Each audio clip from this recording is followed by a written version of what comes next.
jamaah kaum muslimin Masjid Ad-Du'a rahimakumullah. Kemuliaan hidup di dunia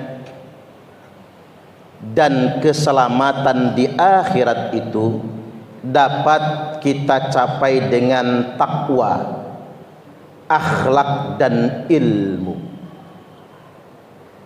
Mengapa demikian? Dikarenakan manusia yang paling mulia adalah orang yang paling bertakwa. Itulah mengapa di dalam peristiwa Futuh Mekah Rasulullah sallallahu alaihi wasallam bersabda, "Innallaha qad adhaba ankum ubiyatal jahiliyah wa ta'adzumaha bi abaiha." Sesungguhnya Allah telah menghapuskan atas kalian semua feodalisme jahiliyah, kesombongan jahiliyah, keangkuhan jahiliyah, wa ta'adzumaha bi abaiha, di mana bangsa jahiliyah itu terbiasa menyombongkan kasta, menyombongkan nasab, menyombongkan leluhur mereka semua. Lalu Nabi membacakan firman Allah Ta'ala, "Inna akramakum indallahi atqakum." Sesungguhnya yang paling mulia di antara kalian semua di sisi Allah adalah orang yang paling bertakwa. Artinya kemuliaan di dunia ini kita bisa capai dengan takwa, begitupun keselamatan di akhirat nantinya. Dalam kitab Sahih Al-Bukhari dicantumkan sabda Nabi. Beliau bersabda, "Ya ma'syara Quraisy, wahai segenap bangsa Quraisy." Nabi menyebut bangsanya, Nabi menyebut sukunya. "La ughni ankum minallahi syai'a." Saya Muhammad tidak bisa menolong kalian sedikit pun kalau kalian tidak bertakwa kepada Allah. Ya Bani Abdi Manafin, wahai keturunan Abdi Manaf. Nabi menyebut bukan lagi bangsa atau sukunya, tapi Nabi menyebut klan keluarganya. Wahai Bani Abdi Manaf, saya Muhammad, kata Nabi, la ughni ankum minallahi syai'a, tidak bisa menolong sedikit pun kalian di sisi Allah kalau kalian tidak bertakwa. Lalu Nabi mengerucut lagi, ya Abbas, wahai paman. Nabi menyebutkan pamannya yang merupakan bagian ahlul baitnya.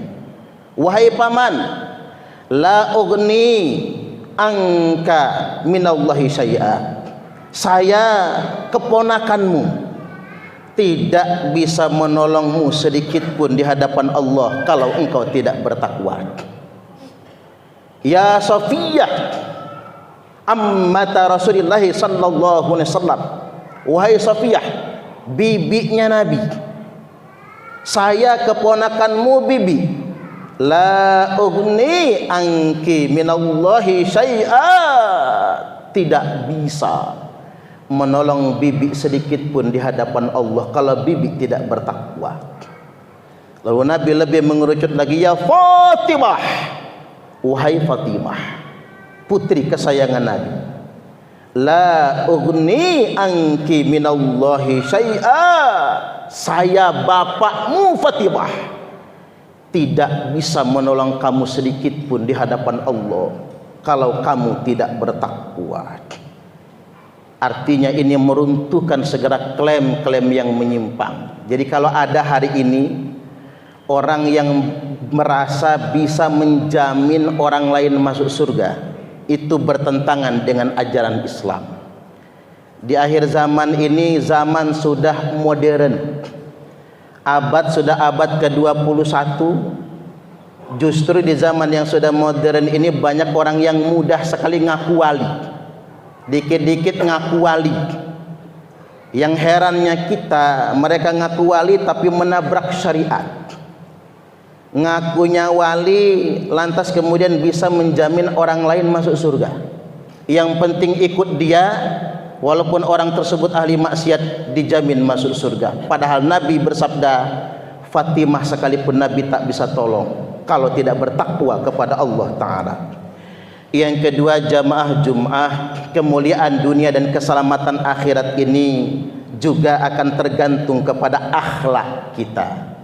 Rasulullah sallallahu alaihi wasallam telah bersabda, akmalul mu'minina imanan ahsanuhum khuluqa. Orang mukmin yang paling sempurna imannya adalah yang paling baik akhlaknya. Jadi kalau ingin mengukur keimanan seseorang sebagai barometer luar, mungkin kita hanya melihat dari luarnya saja.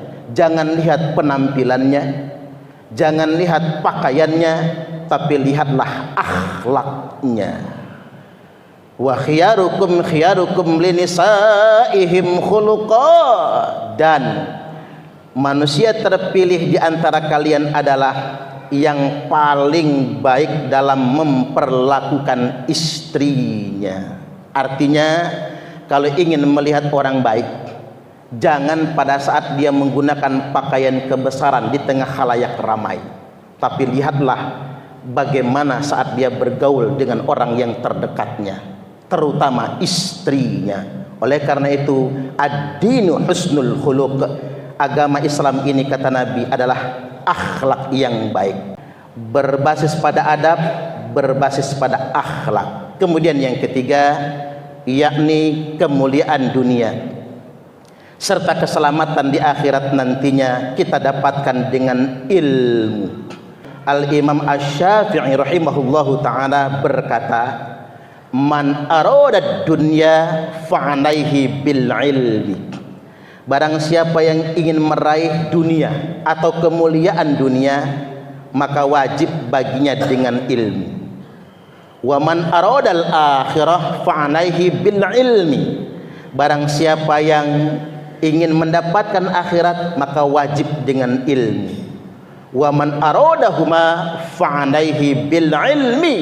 Dan barang siapa yang ingin mendapatkan kedua-duanya, maka wajib baginya dengan ilmu. Sementara ada yang berkata, Islam ini akan jaya kalau orang Islam banyak berkuasa. Seolah-olah Islam akan hebat kalau orang Islam menjadi orang kaya semuanya. Perkataan itu tidak sepenuhnya salah, tapi perkataan itu dengan mudah terbantahkan. Ketika orang Islam berkuasa, betapa banyak manusia jadi lalai gara-gara kekuasaan. Betapa banyak manusia jadi lalai ketika dia diberikan nikmat kaya raya. Khatib ingin tegaskan pada kesempatan kali ini, agama tidak dititipkan kepada penguasa. Khatib ulangi sekali lagi, agama tidak dititipkan kepada penguasa. Agama tidak dititipkan kepada orang yang kaya raya, tapi agama dititipkan kepada orang yang berilmu. Wa innal ulama'a warasatul anbiya, karena sesungguhnya ulama itu pewaris para nabi.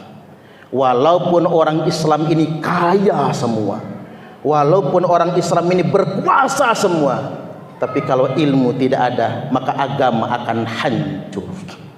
Seandainya agama dititipkan kepada penguasa, agama sudah pasti hancur, karena penguasa selalu silih berganti. Ada masanya seperti roda berputar. Oleh karena itu, mari kita jaga ilmu, wariskan ilmu kepada anak keturunan kita demi terjaganya agama. Kesimpulannya, jamaah Jum'ah rahimakumullah, Islam adalah ajaran yang sifatnya hakiki, kebenarannya nyata, tidak boleh bertentangan dengan logika dan nalar serta hati nurani. Kemuliaan yang diajarkan di dalam Islam dapat kita raih dengan takwa, akhlak dan ilmu yang bermanfaat. Barakallahu li wa lakum fil Qur'anil azim wa nafa'ani wa iyyakum bima fihi wa dzikril hakim wa taqabbala minni wa minkum tilawatahu innahu huwas samiul alim.